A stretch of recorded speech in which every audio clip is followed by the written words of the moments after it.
Gente, nós estamos aí na reta final do nosso encontro, do nosso congresso, e nós vamos...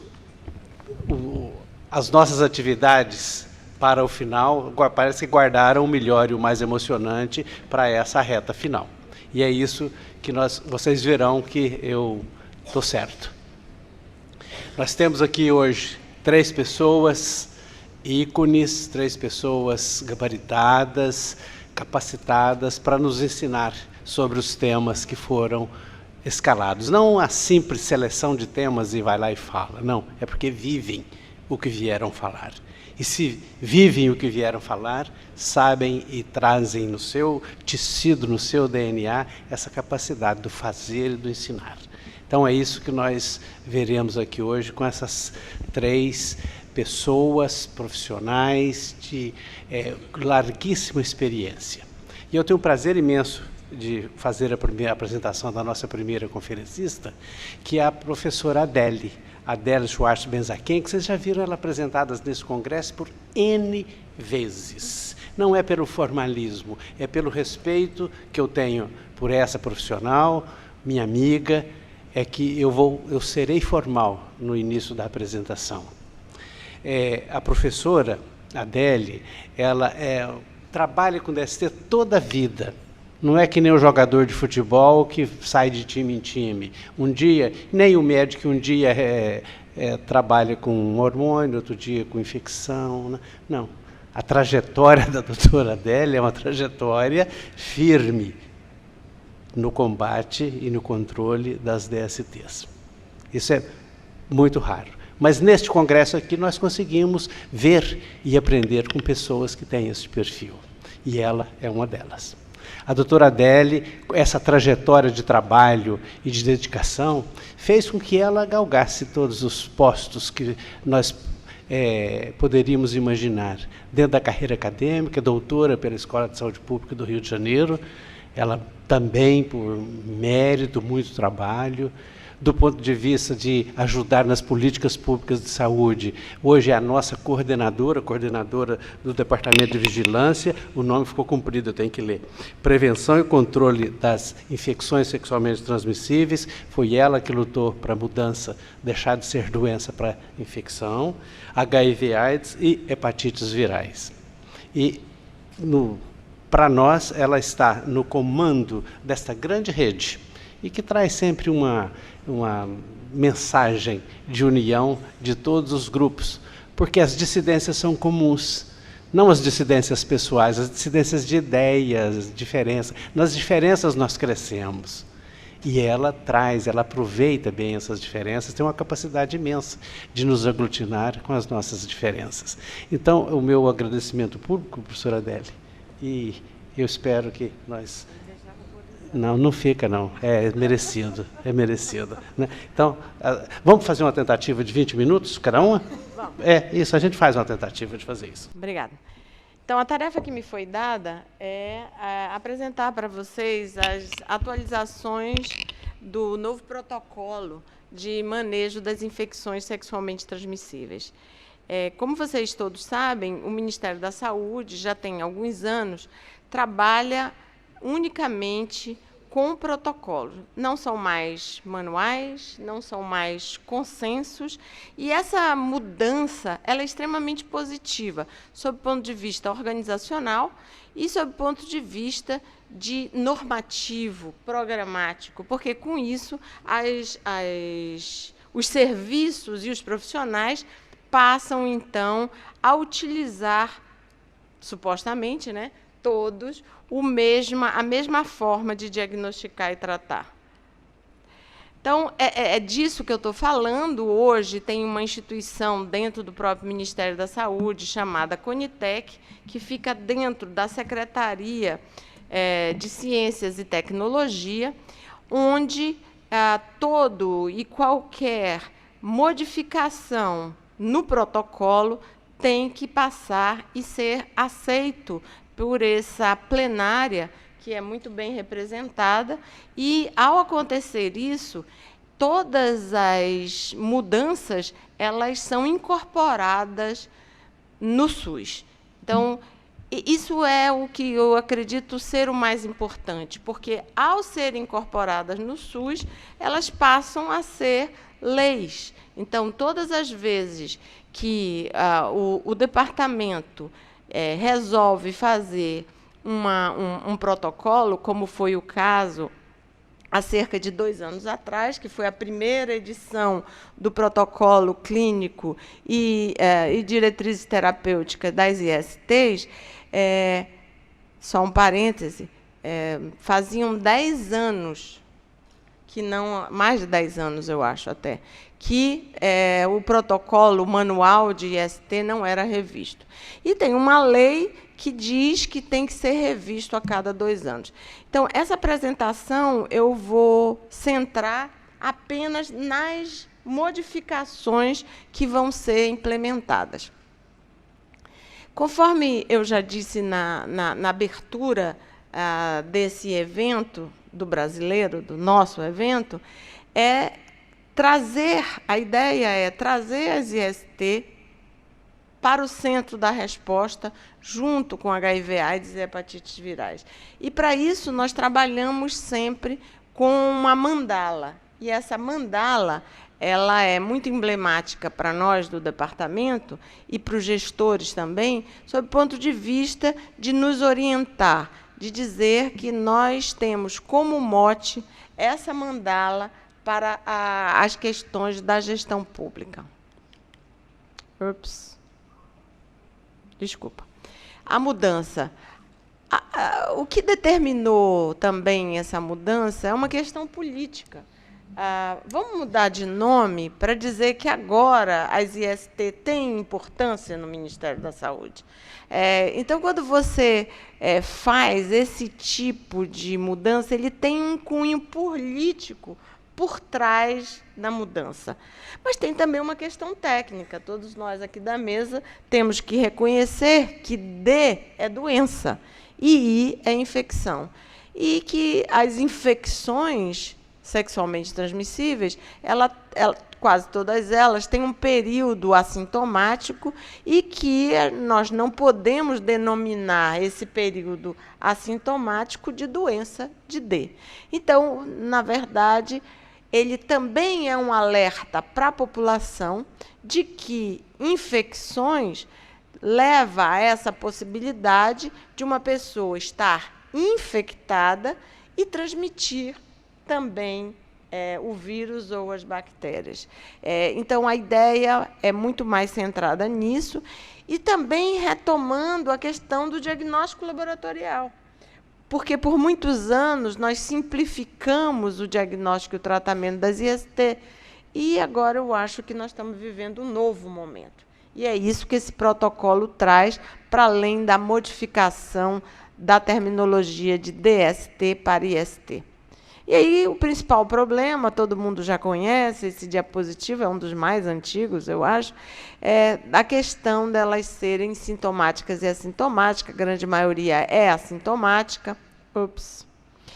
E eu trago essa figura, que ela consta no protocolo, porque ela é bastante emblemática sobre o ponto de vista não só do tamanho das barras, mas mostrando que é muito mais simples, nas infecções sintomáticas, você ter um certo percentual de cura.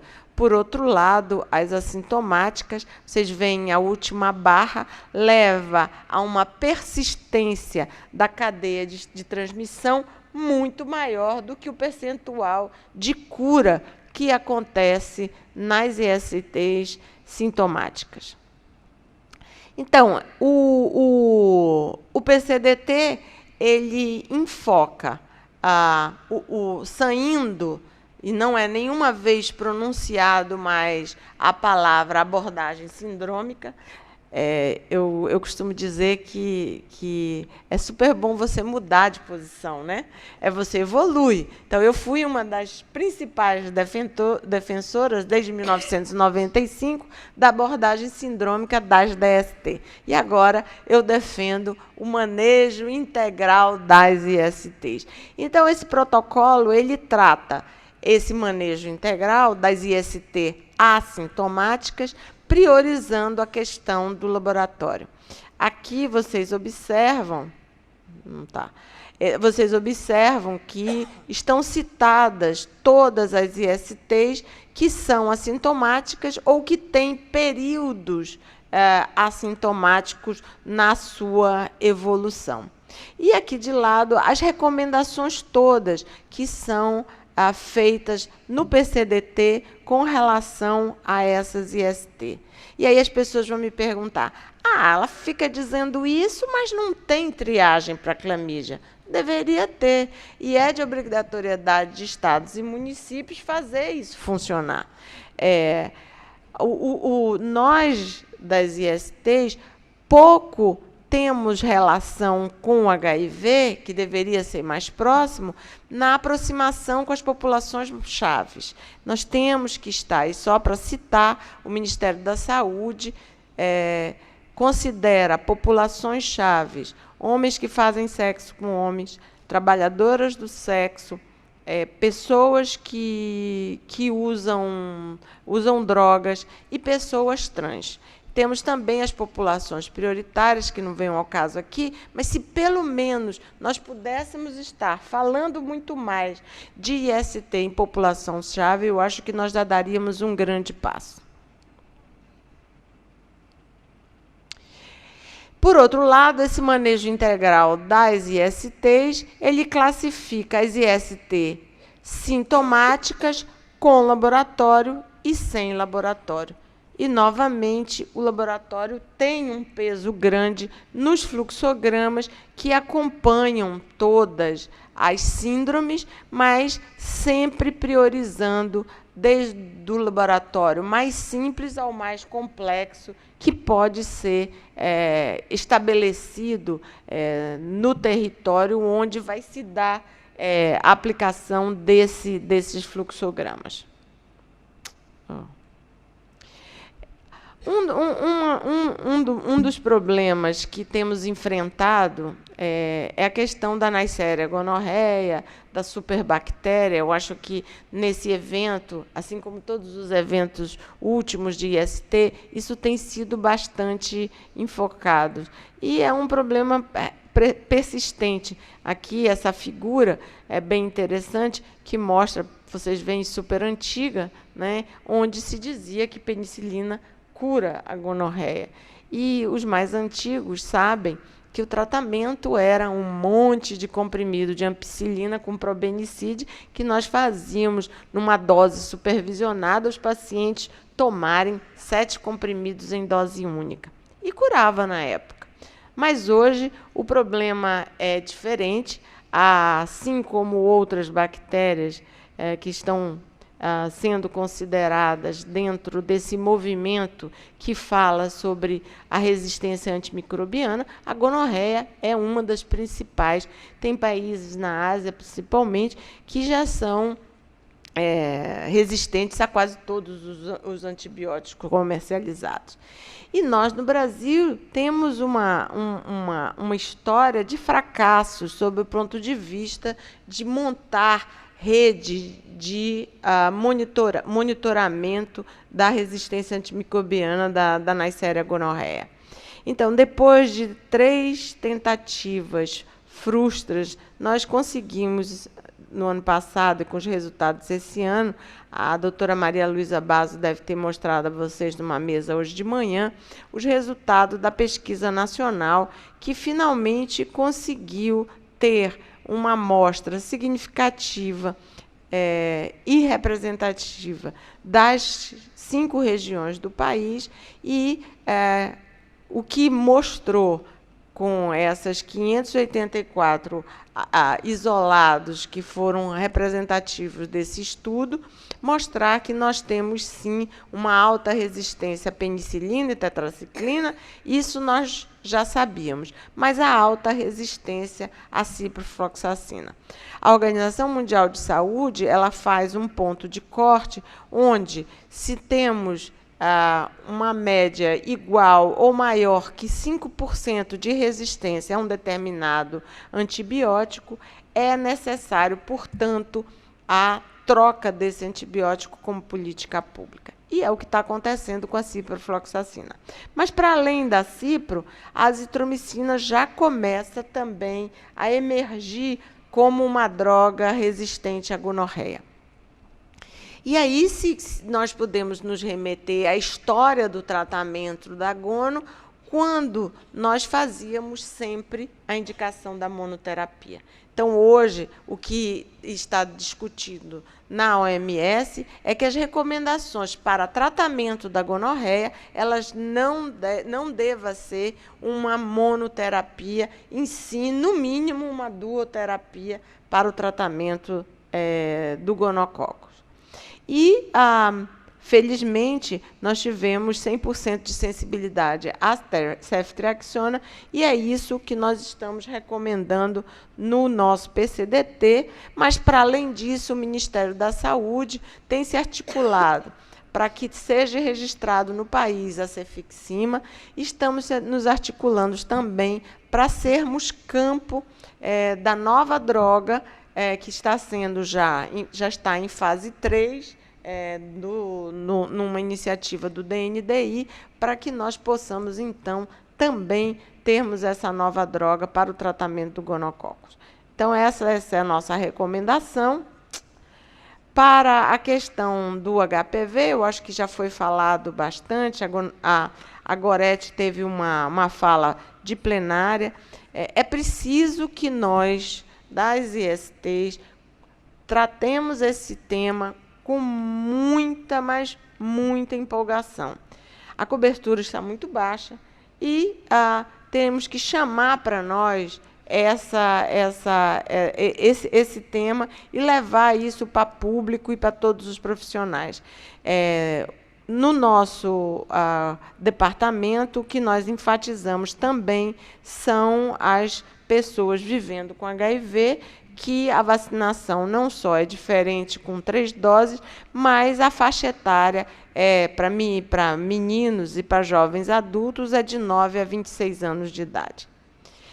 De uma forma bastante responsável, o PNI, o Departamento de IST, AIDS e Hepatites Virais, foi até o PROAD-SUS propor, através do Moinhos de Vento, um estudo de prevalência, que então nós vamos ter, e esse estudo já está bastante adiantado, a doutora Eliana do Moinho de Vento já vai mostrar os resultados preliminares no Congresso Internacional de Epidemiologia. Então, é um estudo que nós vamos ter, finalmente, uma linha de base da prevalência do HPV, e esse estudo ele pode ser mensurado como o impacto da vacinação daqui a 3, 5 anos. Sífilis. Então, tem nova definição de casos saindo. Eu acho que, finalmente, depois de 5 anos tentando convencer o nosso GT que nós precisávamos nos alinhar à OMS e o que vem sendo recomendado, então, houve uma primeira modificação, que era um ruído nosso, que eu digo, nosso brasileiro. Qual era o ruído? A gestante, quando ela era diagnosticada no momento do parto ou no puerpério, logo após esse parto, ela era notificada como sífilis adquirida. E não é isso, ela tem que constar, sim, como sífilis em gestante, porque esse bebê ele vai ser considerado como sífilis congênita. Então, corrigindo essa situação, na definição de caso, nós solicitamos que os profissionais notifiquem como sífilis na gestação aqueles casos que são encontrados, que são notificados apenas no momento do parto ou no puerpério. A definição de sífilis congênita, essa é a que tem uma maior modificação. Não só sob o ponto de vista de redação, mas é uma definição que tira de sífilis congênita o parceiro sexual. aí vocês vão me dizer, mas isso é um absurdo, esse bebê tem sífilis congênita. Eu não estou dizendo da importância de se ter o diagnóstico e o tratamento desse parceiro. O que eu estou colocando aqui, nós do departamento, depois de inúmeras discussões, tanto com o GT como vários outros especialistas, para o tratamento do bebê, não precisa dessa questão do parceiro sexual. São Paulo fez um levantamento com quase 600 bebês com sífilis congênita e reafirma isso que essa nova definição traz. Então, nós consideramos, e outra dúvida que tinha também entre os profissionais, como é que nós vamos considerar sífilis tratada ou sífilis tratada de forma não adequada, sob o ponto de vista dos 30 dias antes do parto? Então, primeiro, toda gestante tem que completar seu tratamento de acordo com a fase clínica da doença. Nós sabemos que a maioria das pessoas são sífilis latente, tem só infecção, e que não dá para você classificar se é latente recente ou latente tardia. Então, quando não se sabe, é latente tardia e é 7.200.000, ou seja, são 3 doses de tratamento. Se a gestante ela é diagnosticada 30 dias antes do parto e ela inicia o tratamento, a primeira dose, 30 dias antes, e completa esse tratamento até o parto, o bebê não necessariamente deve ser considerado como sífilis congênita. É isso que nós estamos dizendo. Mas se a gestante teve apenas uma injeção, ou ela não se administrou, não completou o tratamento, o bebê deve ser considerado como sífilis congênita. Está pulando muito. Com relação às outras situações de definição de casos de sífilis congênita, muito pouco mudou, mas nós queríamos enfatizar aqui que uma coisa é notificação e a outra é tratamento. Então, para fins, no caso da sífilis na gestante, para fins de notificação, eu preciso ter um teste treponêmico e um não treponêmico, para notificação. Mas para tratamento dessa gestante, eu posso iniciar o tratamento apenas com um teste rápido, um teste treponêmico, ou apenas com um teste não treponêmico. A única coisa que mudou na situação 3 da definição é a evidência microbiológica. Essa palavra apenas que mudou na notificação, que é mais adequada e que é uma contribuição da área de laboratório do departamento. O que mudou também foi, numa tentativa de harmonização com os conceitos da OMS e OPAS, é a questão, que a gente já está voltando com isso, para o início, quando nós discutíamos aquele bendito daquela figura de sífilis. Aí depois o CDC mudou para 1 ano e a gente foi atrás do CDC. Continuamos com o CDC. Agora a gente está mudando de volta para a OMS, que são 2 anos, ou seja, sífilis latente recente é aquela considerada com menos de 1 ano, e acima de 1 ano, de 2 anos, desculpa, é sífilis latente tardia. Então, o 2 anos fica como um ponto de corte, e como sífilis recente, vocês sabem, tem sífilis primária, sífilis secundária e sífilis latente recente. É muito difícil diagnosticar sífilis latente recente. Não tem sintoma. A maioria dos profissionais tem que, sim, optar para a sífilis latente tardia. O departamento tem isso muito claro, inclusive incorporando nos fluxogramas a questão do teste rápido. Eu convido a todos para procurarem na página do departamento. Já vou terminar. Tem uma série de publicações que também estão na nossa página.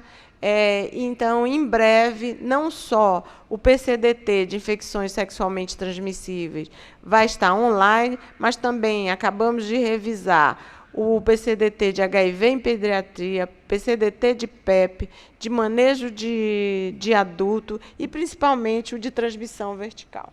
Eles estão todos em fase final e, brevemente, estarão online na página.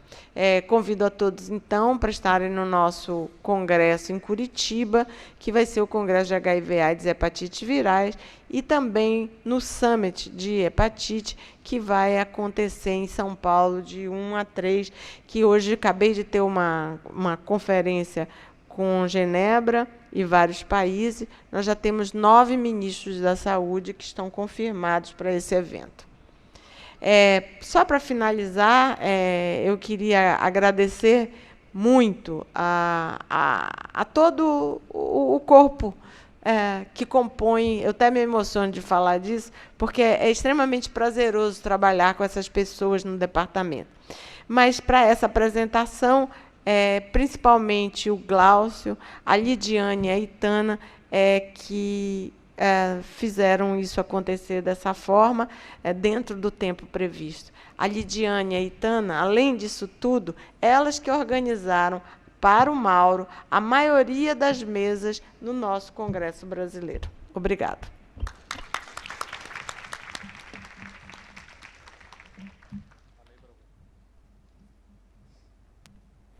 Eu disse para vocês, trouxe de uma forma sumarizada, mas muito objetiva, colocando para nós onde é que dói, né? Onde é que o calo dói. Só essa questão de tirar o parceiro da jogada do tratamento do recém-nascido, eu considero isso uma alforria do recém-nascido aos grilhões da penicilina cristalina. Cheguemos perto de um adulto tomando penicilina cristalina e a gente pergunta para ele, durante a infusão, o que o senhor está sentindo? Doutor, parece que está injetando fogo na minha veia. É isso. E é isso que o nosso recém-nascido pode estar pensando. Ah, mas recém-nascido não sente dor. Tá, eu vou acreditar. Né? É muito difícil. Então, isso, para nós, foi muito bom. Então, entendendo o processo do tempo, né, temporal, foi preciso um momento em que se alargasse as possibilidades de tratamento de todo mundo. Mas agora nós amadurecemos. Agora é o momento de fechar um pouco e fazermos mais próximo do correto. E não tratar mais só just in case. Então, eu tenho a impressão que foi muito bom esse novo posicionamento. Né?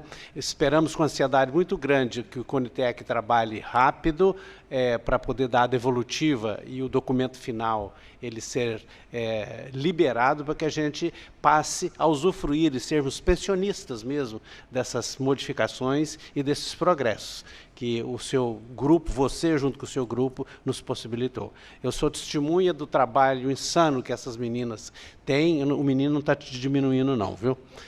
Que as mulheres têm lá, é um grupo grande, e que você não vê desânimo hora nenhuma. Quando eu vou na ajuda da confecção desses protocolos, né, nas contribuições que a gente dá, é isso que eu tenho visto no seu time, Adélia. É um time muito disposto, que realmente merece ser agradecido em público, como você fez aqui. Tá? Obrigada.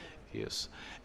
Eu queria me apresentar. Eu achei que eu devia apresentar primeiro a minha chefe, depois eu ia me apresentar. Né?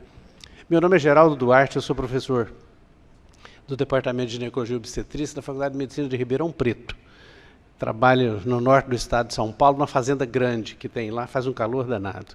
E eu, aqui do lado, eu tenho, me ajudando nessa coordenação, a professora Lucir Gir, que é professora titular da Escola de Enfermagem lá de Ribeirão Preto também, da Universidade de São Paulo, e que tem uma experiência vasta em DST, e eu vou passar para ela agora a coordenação para que ela faça a apresentação da nossa próxima conferencista. Boa tarde a todos. Muito obrigado, Adélia. Bem, é uma satisfação estar aqui nessa mesa e eu tenho a honra de apresentar a segunda palestrante deste simpósio, doutora Elisa Arja Basile Catapã. É médica responsável pela área de hepatites virais do Departamento de Vigilância, Prevenção e Controle das Infecções Sexualmente Transmissíveis, HIV/AIDS e hepatites virais, que vai nos brindar com o tema Atualização do manejo das hepatites virais B e C. Acho que eu vou falar em pé. Tá bem, doutora. Deixa eu pegar um. Tem um...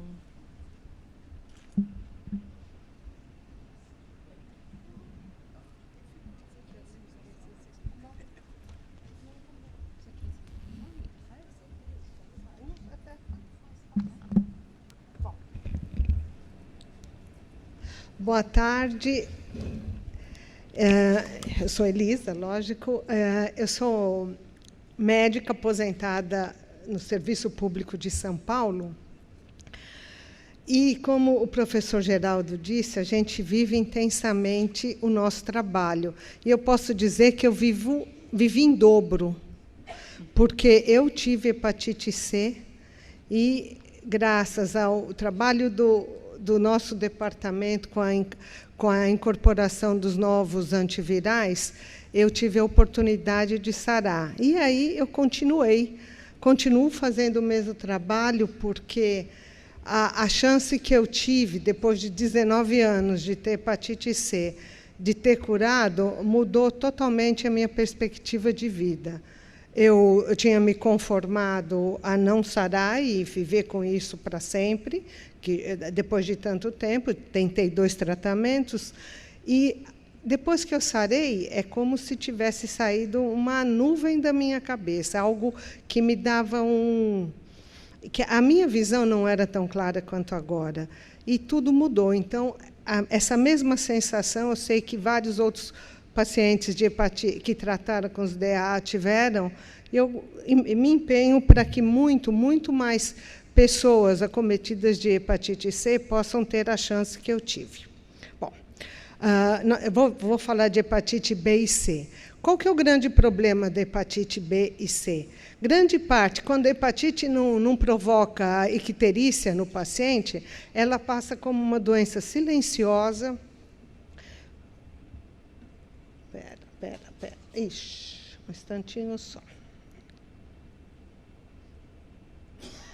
Bom, é uma doença silenciosa que o paciente só percebe depois de muito tempo que tem a patologia.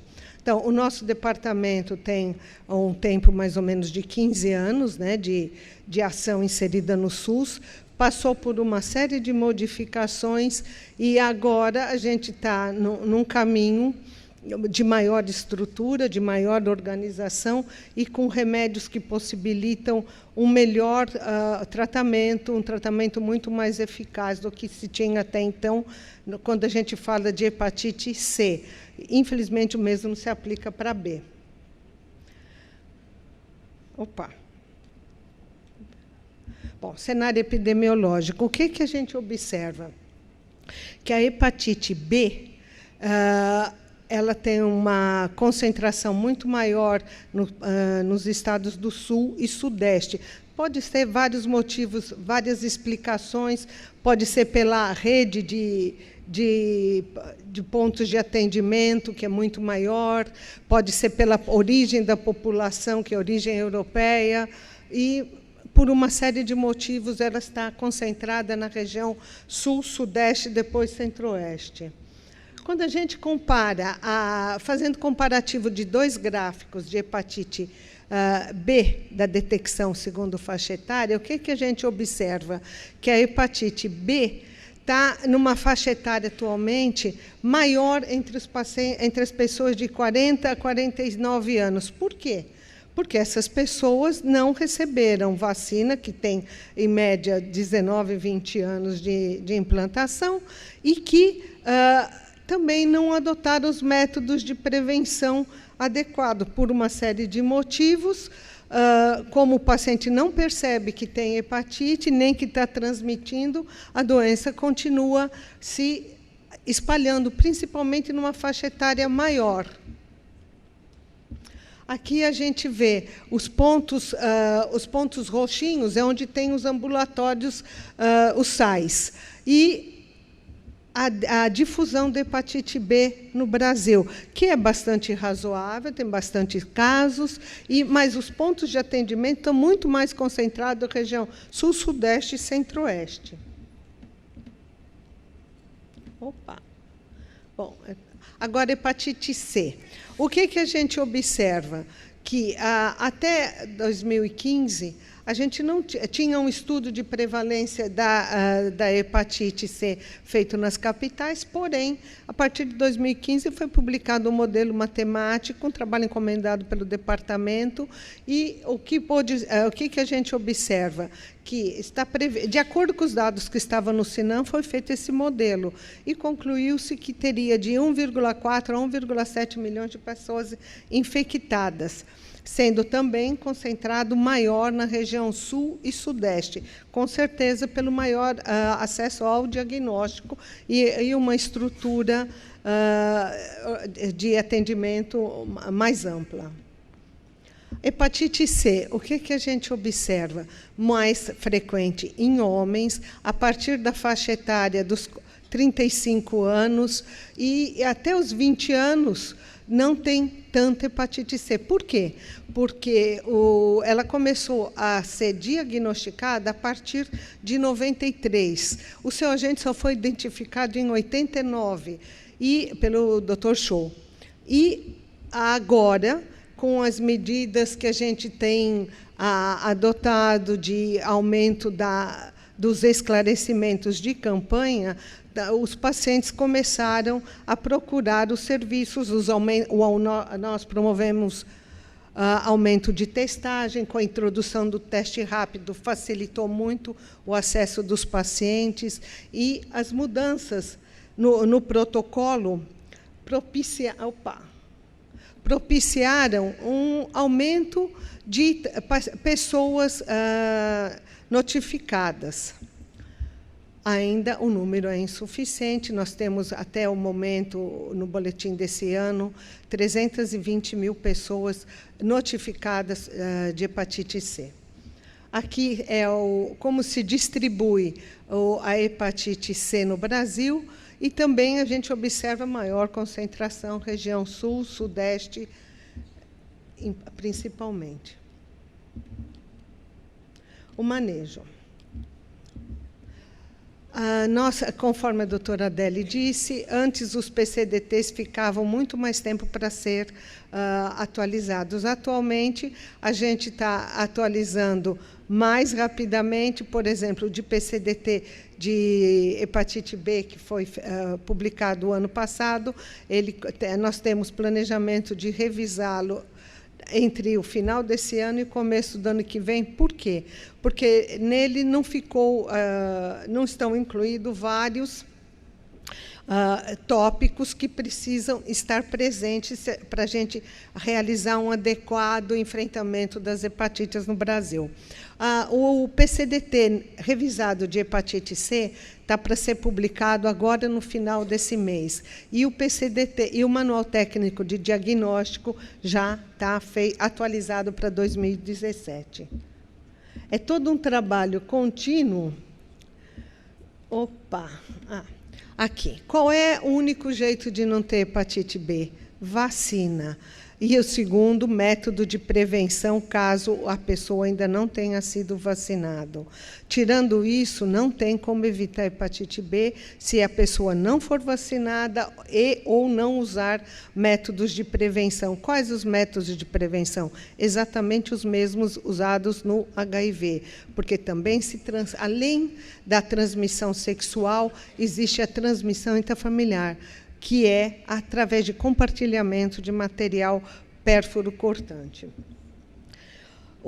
Aqui é a linha do tempo da vacina da hepatite B, e apenas em 2016 é que a vacina ficou universalizada para todas as faixas etárias.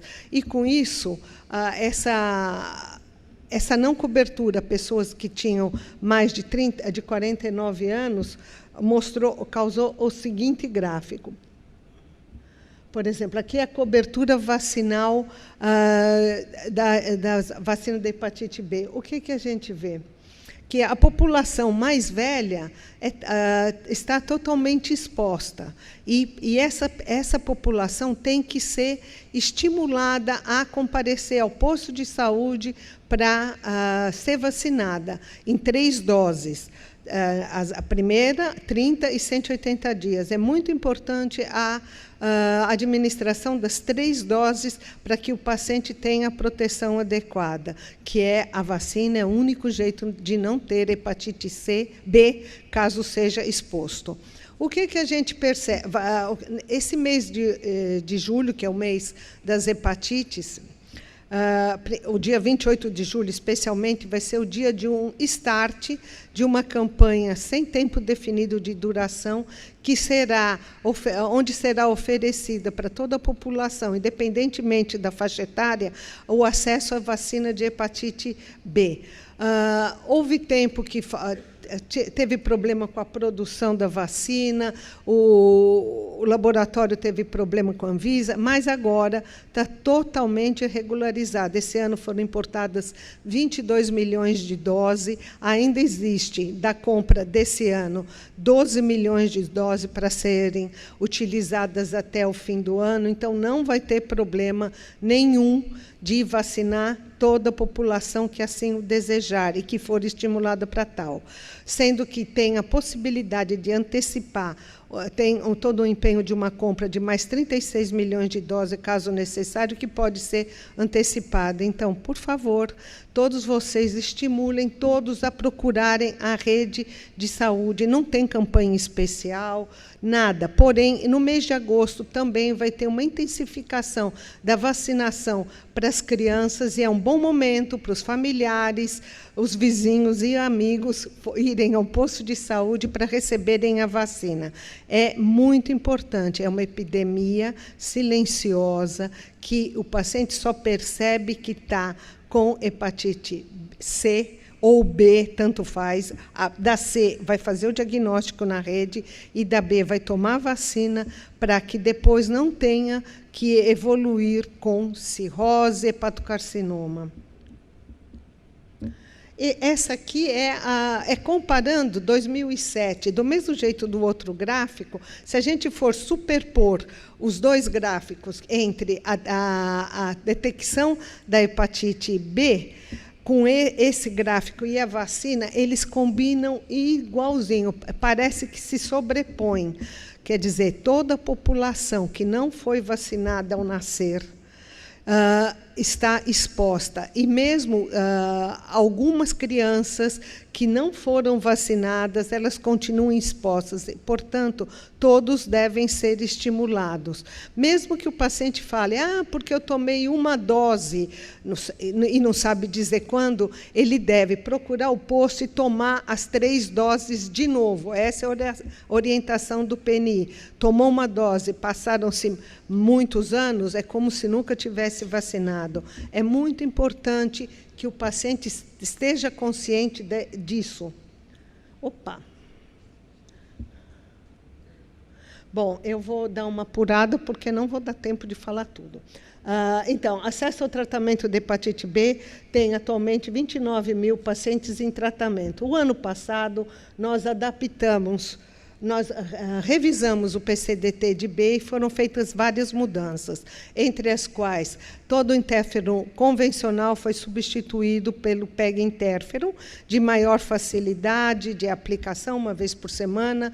A lamivudina e a defovir foram substituídos pelo entecavir e o tenofovir. E todas as mudanças que são feitas nos PCDTs do Ministério sempre são baseadas na reunião e na opinião dos nossos consultores, nossos experts do Comitê Técnico Assessor, que nos dão respaldo a tudo que a gente faz. Bom, o que é importante é que, com o advento, a mudança do novo PCDT, as crianças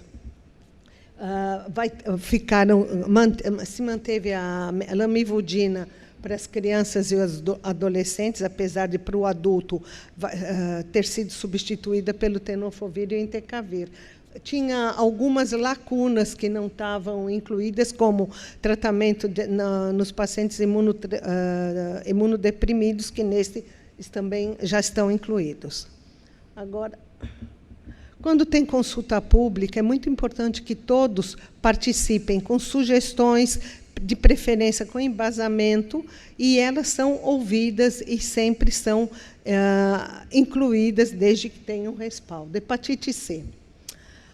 Qual é o principal método de prevenção da hepatite C? É a campanha de comunicação. Como não ter hepatite C? Não compartilhar material pérfuro cortante, ter o maior cuidado sempre com manicure, tatuagem, esterilização de material, que mais? Cirurgias, tem que ter um material extremamente bem esterilizados, bem cuidados. A biossegurança é fundamental para a pessoa não adquirir hepatite C. Acesso ao diagnóstico. O acesso ao diagnóstico se faz em vários níveis, mas com o advento do teste rápido, a incorporação ampliou muito a possibilidade do paciente ser diagnosticado antes dele estar com quadro muito evoluído. Aqui, a gente, com a incorporação, em 2015, dos novos antivirais, até a presente data, foram tratados 57 mil pacientes, de 2015 a 2017. Um número muito maior, quase 50% dos pacientes que haviam sido tratados desde o começo da inclusão do interferon convencional e a ribavirina até 2015. É mais ou menos 50% em 2 anos. 57 mil, somando o total, eram 130 mil pacientes. Em 2 anos, de todas as terapias, né? Em 2 anos foram tratados 57 mil. É um salto muito grande, e a possibilidade de um paciente ter uma qualidade melhor de vida, não infectar outras pessoas e, além de tudo, não evoluir para hepatocarcinoma, cirrose hepática, insuficiência hepática.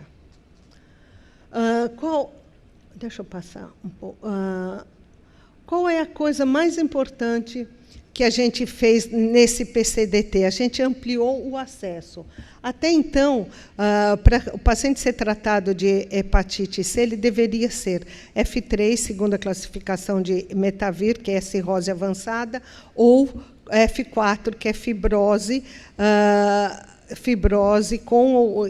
com variados graus de comprometimento hepático. Até então, e também pacientes que apresentassem F2 por biópsia há mais de 3 anos. Nesse novo PCDT, que vai ser publicado no final do mês, os pacientes que realizaram elastografia e apresentarem F2 há mais de 3 anos também vão ter acesso. Com isso, o maior número de pacientes poderão ser tratados. Situações que já também mudaram nesse PCDT. No genótipo 3, no PCDT anterior, os pacientes com cirrose tomavam 12 semanas de tratamento. Neste outro, os pacientes tomarão por 24 semanas. Para conseguirmos fazer essa mudança no protocolo, nós fizemos um PTC, que é um protocolo técnico-científico com impacto financeiro, porque tudo que a gente introduz de mudança no custo de uma doença, nós temos que fazer impacto financeiro e PTC. Porém, como o medicamento das hepatites não está no componente estratégico, como os do HIV, nós precisamos, além de tudo, só podemos liberar, o produto só pode ser distribuído para o paciente caso ele esteja incluído num PCDT. E assim foi feito. Primeiro foi o PTC, no fim do ano, e agora o PCDT. E a medicação só pode ser adquirida se tiver no PCDT. E, portanto, é tudo amarrado um no outro, e, com isso, muitas vezes parece que a gente vive em movimento letárgico, mas não é verdade. É que nós temos que cumprir muitos ritos para conseguir introduzir alguma mudança. O que nós mudamos também? O interferon convencional, que era usado no tratamento de alguns casos de hepatite C, passam a ser totalmente com pegilado, inclusive na hepatite aguda, que no PCDT anterior era tratado com convencional. Acabaram-se os polos de aplicação, facilitando a vida do paciente. Então, nós só teremos o interferon o PEG interferon, aquele que já vem na seringa, não precisando dividir dose. Para quem trabalha em posto, sabe entende bem o que eu estou dizendo. O que foi introduzido também nesse PCDT? Uma nova opção terapêutica, que é o 3D. É um composto, uma associação medicamentosa, que serve com finalidade de tratar pacientes do genótipo 1 e que pode ser usado no genótipo 1A e 1B. No genótipo 1A não pode ser usado no genótipo 1A, tem que ser necessariamente utilizado com ribavirina e só pode tomar o paciente até com lesão hepática F3. No genótipo 1B, sem ribavirina, até F4 child A. Nesse novo PCDT, como eu já disse, já tem a inclusão dos pacientes com elastografia há mais de 3 anos F2. O que foi mudado? Esse é o esquema terapêutico do genótipo 1A. Aqui é o do 1B, como eu disse. O genótipo 3, pulei o 2. O genótipo 2 não mudou. O genótipo 3 mudou com a introdução de tratamento de 24 semanas. No genótipo 4, nós incluímos o Cimeprevir como uma opção terapêutica e não tinha, no protocolo anterior, tratamento para genótipos 5 e 6. Até o momento, apareceram 14 casos no GAL, e todos vindos do Oriente. Porém, esses pacientes existem e foram incluídos no PCDT. No tratamento do co-infectado também está mais detalhado, tem muito mais opção de combinações medicamentosas, mas lembrando sempre que o paciente com HIV tem que estar, tratar desses pacientes tem que estar sempre vinculado ao médico que cuida do HIV. O tratamento com o 3D é uma das opções que foram incluídas para o paciente com insuficiência renal. O paciente com HIV só vai tomar o 3D caso apresente insuficiência renal. Não tem essa indicação se ele não tiver insuficiência renal. Esse é o resultado prévio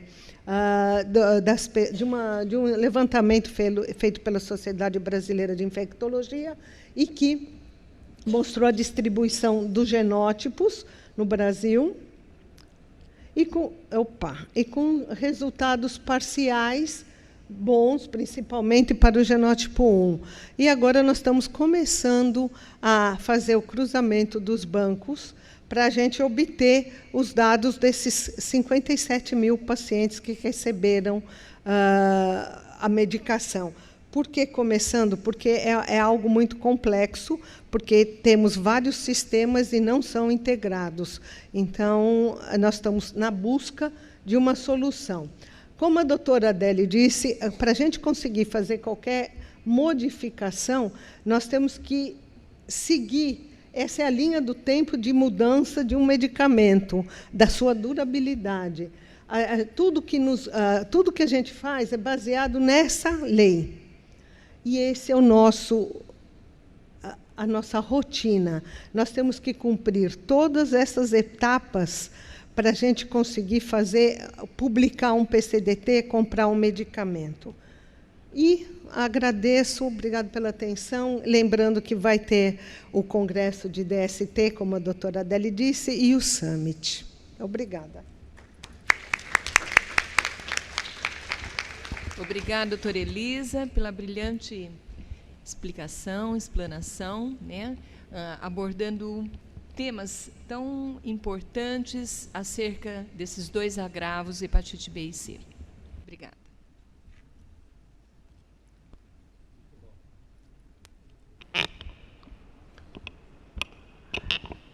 Nós teremos agora, na aula da doutora Fernanda Rick.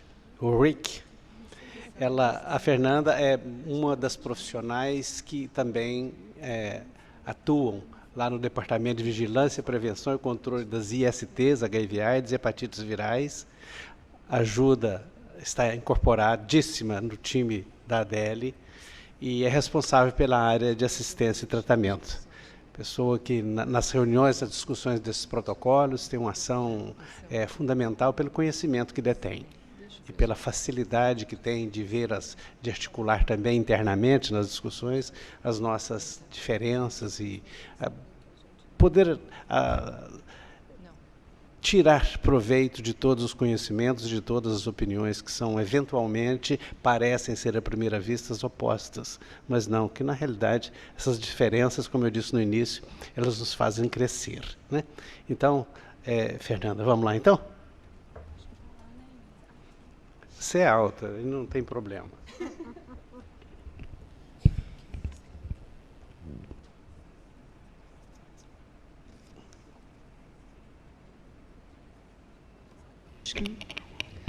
Boa tarde.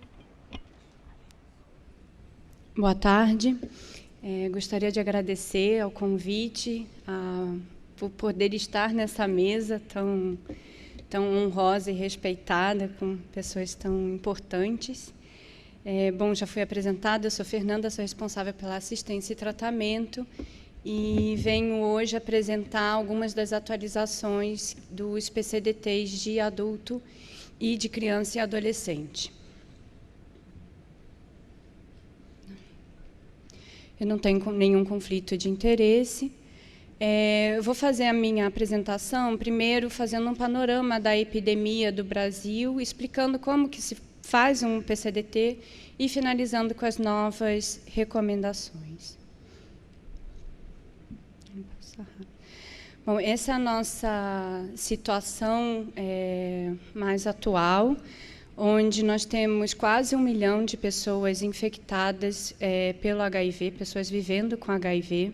Desses, 87% estão diagnosticados, 82% estão vinculados à rede, 68% retidos, 55% estão em uso de antirretroviral e 50% têm carga viral suprimida.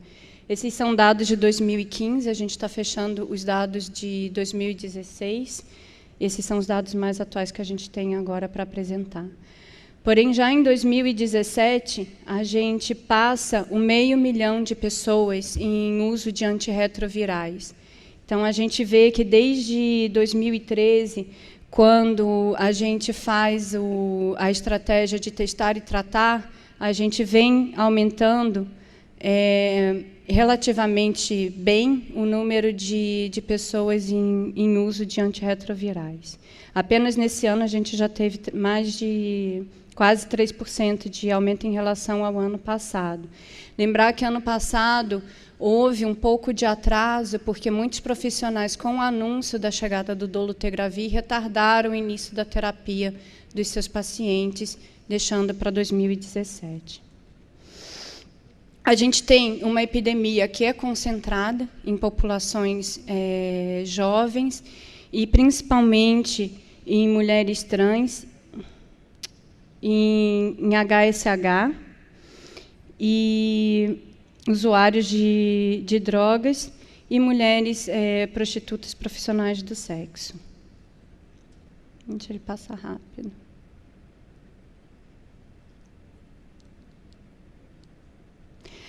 Mostrar também que, desde 2010, a gente tem uma inversão da relação homem-mulher na epidemia, com um predomínio importante de jovens. Em relação às crianças, a gente mantém uma taxa ainda de transmissão vertical relativamente significante, de 2,5. Em alguns estados, ela ainda é mais importante, principalmente aqui no Rio de Janeiro também, ela passa a média nacional. E os nossos PCDTs, as nossas políticas, tudo que a gente faz no departamento é voltado para as nossas populações chaves e para as nossas populações prioritárias. As populações chaves são aquelas que a gente considera com maiores taxas de prevalência da infecção da HIV quando comparada com a população geral. A gente chama de populações chaves porque, sem elas, a gente não consegue realmente enfrentar a epidemia de HIV. A gente não consegue trabalhar de verdade com uma política mais efetiva sem acessar essa população. as nossas populações prioritárias, a população negra, jovens, pessoas em situação de rua e indígenas, já são populações que, pela sua própria vulnerabilidade, elas também têm uma proporção maior em relação à população geral do país. E elas também são o nosso foco de atuação. Dizer também que todas as nossas ações, eu acho que a doutora Adélia já mostrou em algumas das suas apresentações nesse congresso, que tudo que a gente faz é voltado, tem como principal mote a prevenção combinada, que é uma série de ações e estratégias de caráter transversal que acabam por ter uma ação mais abrangente e homogênea. A prevenção deixa de ser somente o uso do preservativo e passa a ser a combinação de diversas ações, que entra o uso do preservativo, mas também testar regularmente para o HIV. Lembrar que, recentemente, a gente teve a liberação pela Anvisa do primeiro autoteste para ser vendido em farmácia, que possibilita, amplia o acesso do diagnóstico a pessoas que antes não estavam sendo acessadas, diagnóstico e tratamento das ISTs, amplamente já abordado aqui pela doutora Adélia, a testagem no pré-natal, a adesão ao tratamento antirretroviral, a profilaxia pós-exposição e, mais recentemente, a profilaxia pré-exposição foi aprovada no nosso país. No dia 29 de maio, nós tivemos a publicação do nosso PCDT de PrEP junto com a liberação do registro pela Anvisa da Truvada em tricitabina. Nós estamos em fase de implementação da PrEP no país e, até o final do ano, nós já vamos ter a PrEP em alguns serviços. Construir um PCDT não é fácil. Acho que a doutora Elisa também já falou um pouco, a doutora Adélia. São vários passos. E a gente, nesse departamento, a gente vem trabalhando de forma árdua para conseguir colocar essas atualizações para vocês o mais breve possível, como a gente diz, colocar na rua. Mas, para a gente conseguir isso, a gente passa por um trabalho de meses que envolve muitas pessoas e a dedicação de muitas pessoas. Tudo começa baseado em evidências científicas.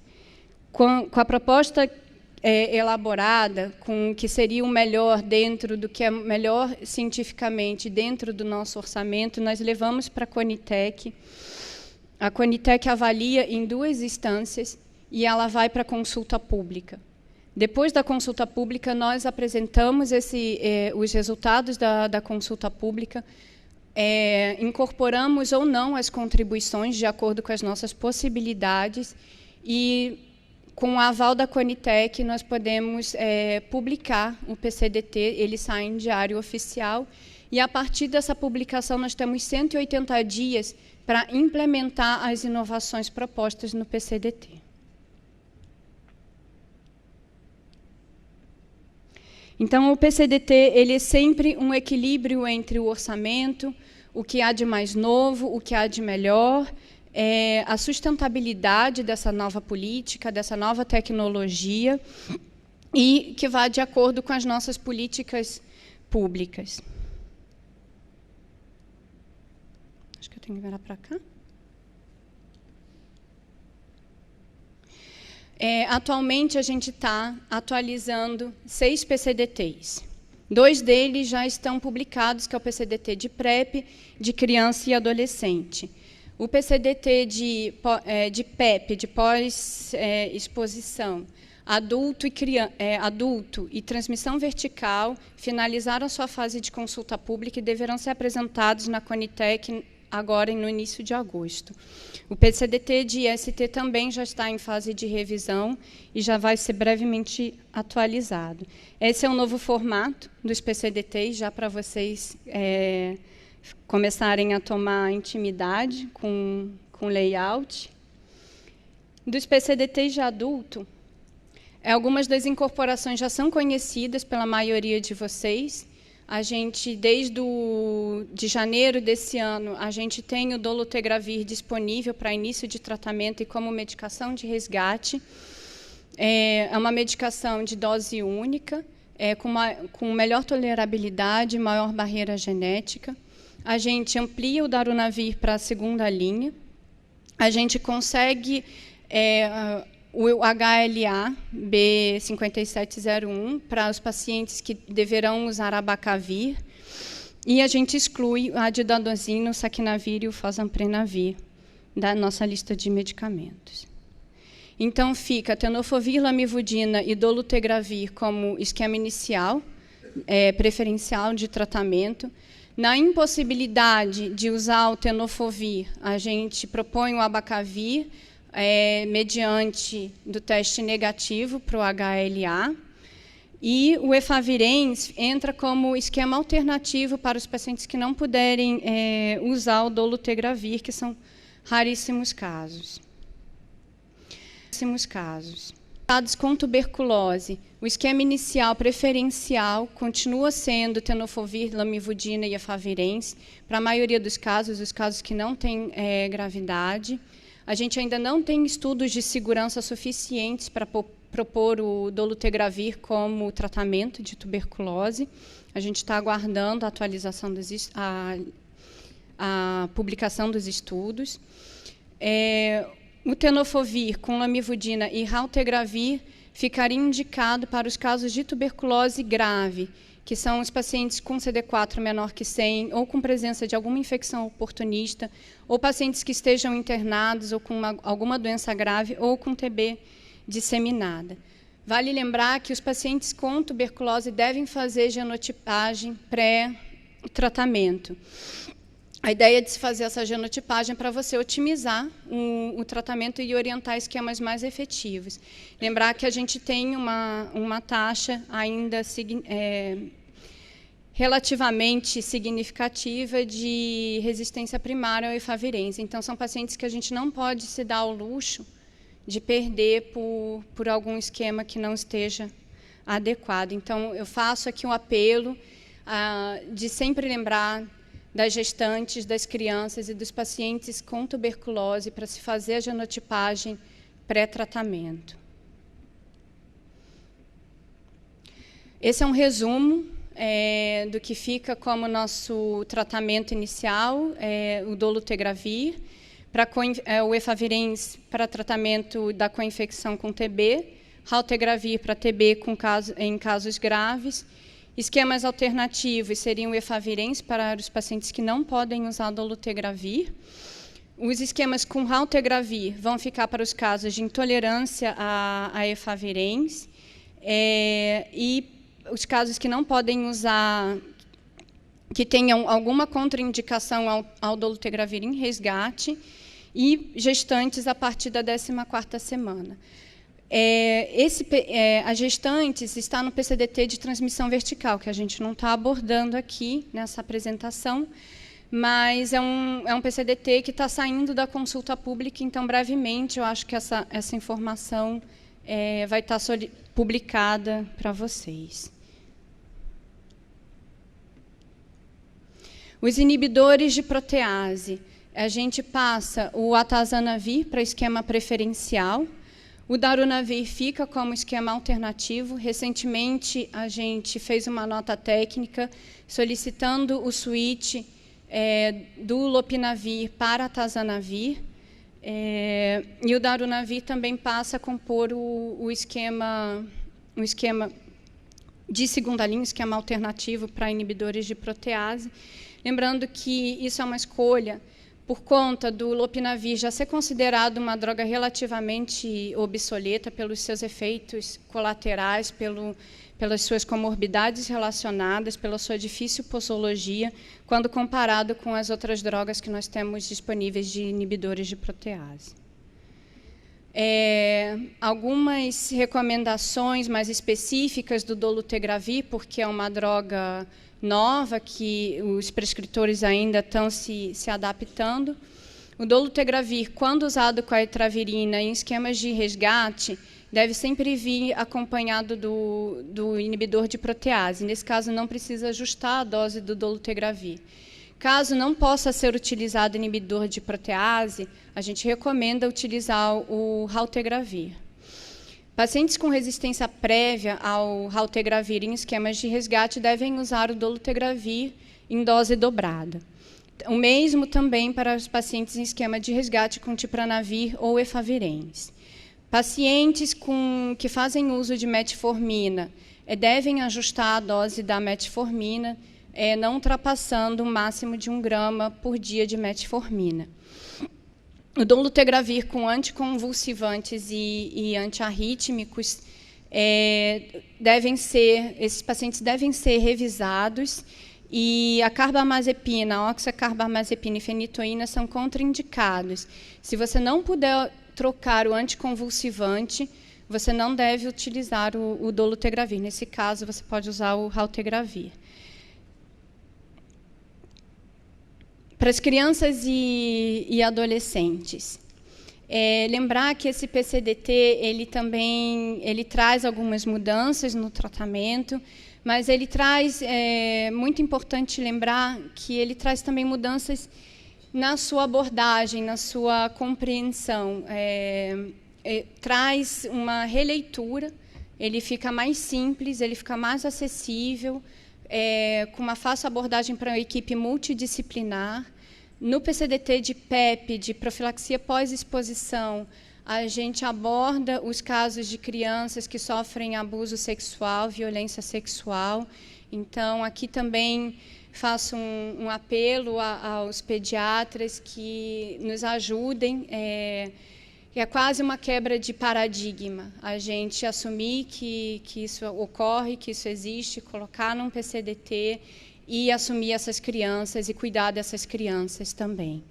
Então, principalmente, eu acho que o leitor que for ler os PCDTs de pediatria, o PCDT de PEP, de transmissão vertical, vai sentir uma diferença na leitura. As principais alterações do PCDT de criança e adolescente é que a gente traz o raltegravir para a primeira linha de tratamento, para crianças entre 2 e 12 anos. Já foi recomendado... A gente já tem disponível o raltegravir de 100 miligramas. Ele vai ser liberado junto com a publicação agora do PCDT, que já está em fase final de ajuste de diagramação. As crianças acima de 12 anos vão poder migrar para dolutegravir. A gente amplia a vacina contra HPV, também já foi exposto aqui para ambos os sexos, de 9 a 26 anos. Lembrar do HLA, também para crianças que deverão utilizar o abacavir. E a gente desincorpora o DDI, saquinavir e D4T, drogas consideradas obsoletas. Essa é a tabela que resume os principais esquemas terapêuticos para as crianças de acordo com a sua faixa etária. Então, fica bem claro o uso do raltegravir como principal mudança para as crianças entre 2 e 12 anos de idade. Eu gostaria de aqui agradecer a todas as pessoas que participaram desse PCDT. Eu sou uma mera representante de uma equipe muito, muito grande, de centenas de pessoas que compõem a construção de documentos como esse. Fazer 5, 6 PCDTs ao mesmo tempo, publicar, não seria possível sem essas pessoas. Infelizmente, elas não cabem em um slide, então, gostaria de agradecer a todos que compõem os comitês técnicos, a todos os nossos técnicos do departamento, aos 250 técnicos que nós temos, todos eles, de alguma forma, contribuíram aqui nesse documento. E eu gostaria de agradecer especialmente ao Felipe Perini, ao Robério, que são os técnicos responsáveis pelos PCDTs de adulto e criança, a Alexandra, que é uma líder na equipe da área de assistência e tratamento, que faz a gente cumprir os prazos, que faz o nosso processo de trabalho andar de forma quase que perfeita. E agradecer à doutora Adele, que é a nossa grande líder, é a nossa grande máquina impulsionadora que mostra todos os dias para a gente que, com coragem, a gente pode avançar, a gente pode, sim. Quando a gente parece que vai cansar, ela vem e faz a gente publicar 6 PCDTs ao mesmo tempo e colocá-los na rua. Muito obrigada.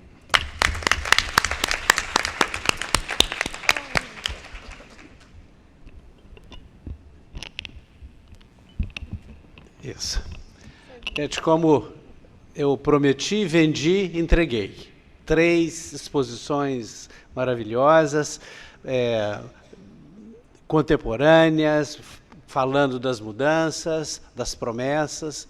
Agora, principalmente essa apresentação da Fernanda, ela traz para nós 2 mensagens. Além das novidades, colocou nos nossos ombros a tarefa de levar até as nossas comunidades para dizer, olha, mudou, tem mudança.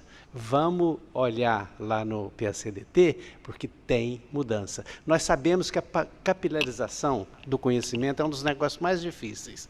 Mais difícil do que capilarizar a informação é transformar isso em ação. Então, nós sabemos disso e eu peço encarecidamente para vocês que tiveram a oportunidade de estarem aqui, de, ao voltarem, informarem as pessoas que trabalham junto com vocês de que tem mudanças. Mudanças fabulosas, mudanças que vão ajudar as pessoas. Da apresentação da Elisa, me assustou o número de adultos dos 30 a 40 anos, que só 38% deles são vacinados. Isso aí aumenta demais a nossa responsabilidade na rede, né? É de que fazer com que essas pessoas se sintam vulneráveis. Um dos grandes problemas que nós temos é a noção de vulnerabilidade. A gente nunca vai acontecer um acidente com a gente, infecção não acontece, mas só com o vizinho, com a vizinha, não acontece com a gente. E acontece, né? Então, a nossa tarefa é grande. Com essa informação, Elisa, você colocou também uma tarefa grande para a gente. E a gente não precisa ir longe, não. Eu tenho uma ligação grande com os alunos da graduação, e no 6º ano, eu fiz um levantamento com eles, dos 106 alunos que nós avaliamos, nós encontramos que 3% deles não são vacinados contra a hepatite do tipo B. Pode um negócio desse? Não são vacinados. Então, não precisa ir achar que a população com menor número de informações, que naquela que pretensamente se imaginava que tivesse, não 3%. Então, isso é ruim.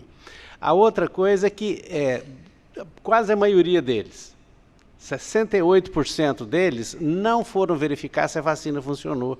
A vacina funciona bem, mas não funciona em todo mundo. E nós somos da saúde. Todos nós aqui somos da saúde. Nós somos população de risco. Então, nós temos que saber se a gente está imunizado, bem imunizado ou não, se pegou ou não essa vacina, se funcionou ou não. Mas eu não quero falar mais, não. Eu quero liberar para que nós possamos conversar um pouco com vocês, aproveitar essas 3 potências do conhecimento que estão aqui conosco, e eu abro a palavra para vocês. Por favor, vocês podem ir até, tem aqui, o microfone, falar o nome de vocês e de onde vocês vieram, para que a gente saiba onde é que o calo está apertando, né? Sintam-se à vontade, gente, por favor. Não estão te dando chance aí, não, minha filha? Som. Microfone 1. Boa tarde. Meu nome é Janete Alvim. Eu sou ativista dos movimentos sociais da AIDS. Era co-infectada com a hepatite C e o HIV há 26 anos. E estou aqui simplesmente para agradecer, porque eu fui curada da hepatite C depois de ter feito o interferon-pequilato e a ribavirina, não negativei, foi um tratamento bastante agressivo para a minha saúde, lembrando que eu era também paciente de AIDS, né, em tratamento, mas com o Daclastavir e o Sofosbuvir, em 3 semanas, em 3 meses, 12 semanas, eu negativei, o meu PCR está negativo, e eu quero simplesmente agradecer, que hoje eu não sou mais co-infectada, apenas mono-infectada. Obrigada a vocês.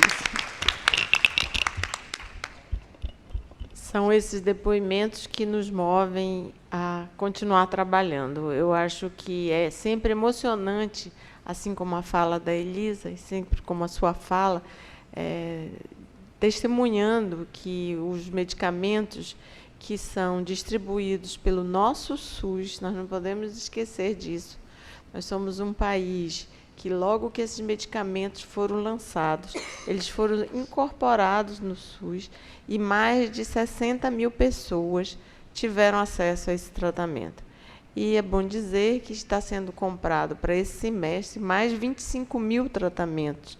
E no aguardo de que entrem mais novas drogas registradas no país, para que o valor consiga ser mais baixo e que nós possamos, então, dar uma maior cobertura de tratamento àqueles que mais precisam, que são as pessoas infectadas com hepatite C. Então, ter cura é a esperança hoje que nos move. E esse exemplo a gente tem que reconhecer. É o governo brasileiro, é o SUS, que já tratou 60 mil pessoas.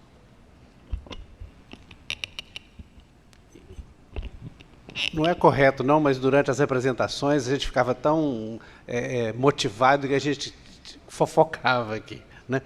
É muito curioso isso, que a gente anda muito nesse mundo inteiro e essa proposição de levar essa possibilidade de tratamento para a população é Brasil, viu, gente? É Brasil. Esse Brasil que nós falamos pouco lembrado. A gente vê as coisas que não andam muito bem e a gente fala muito, né? Mas temos que lembrar também das coisas que andam bem. O nosso programa é um programa exemplar para o mundo, uma coisa boa do bem para o mundo. Então, eu não me canso nas minhas andanças, de falar de como o Brasil, nesse ponto aí, podemos estar devendo outras coisas, mas nesse ponto aí, da saúde dessas populações, nós mandamos bem. No linguajar bem adolescente, mandamos bem, né? Gente, continua aberta a palavra. Elucir? Muitas vezes nós vemos esses protocolos prontos. Hoje aqui, essas apresentações com informações tão ricas, né, sobre o que mudou, o que está mudando, mas lá na ponta, né, nós precisamos nos empenhar mais e também contribuir mais, porque a gente reconhece o incansável trabalho do departamento. Eu fiquei assim muito feliz, muito comovida, não só com a clareza das apresentações, mas com os agradecimentos dos colegas. Então, isso, gente, mostra que é uma equipe coesa, que tem uma meta comum. Então, isso aqui, essa mensagem foi muito linda, sabe? As pessoas reconhecendo o trabalho dos colegas, trabalhando juntos, isso é muito bom, tá? Parabéns para vocês do departamento. E nós que não somos médicos, né, vejo aqui outros profissionais da saúde, gestores, e lá na ponta, lá na universidade, lá no serviço, muitas vezes a gente vê um aluno, um doutorando, um pós-doutorando que está utilizando uma publicação do Ministério, mas ele não tem noção de quais foram as etapas até que aquela produção estivesse efetivada. Então, é importante que a gente valorize, porque trazer evidências, se basear em evidências científicas, elaborar um protocolo para o Brasil, tão grande como é o nosso país, não é fácil, é um desafio. Então, nós, equipe da saúde, nós precisamos reconhecer isso e mostrar para os nossos alunos, para a nossa equipe, né, que esse trabalho realmente não é assim, do dia para a noite que fez. E muitas vezes a gente fala, nossa, mas por que ficou assim? Não ficou daquela forma? Mas só isso.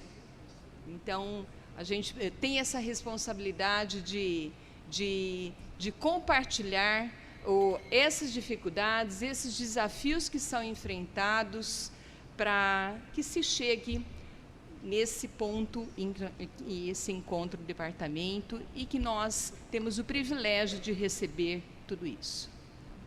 Muito obrigado, Lucir. Gente, a prosa está boa, mas nós precisamos, tem mais gente para utilizar essa sala. Eu gostaria de agradecer a Lucir, sua contribuição, ajuda na coordenação desse trabalho, agradecer à professora Adélia Bezaquem, professora Elisa e à doutora Fernanda Rick. Vocês nos enriqueceram muito hoje. Eu saio por aquela porta melhor do que eu entrei. Muito obrigado pelo trabalho que vocês fizeram.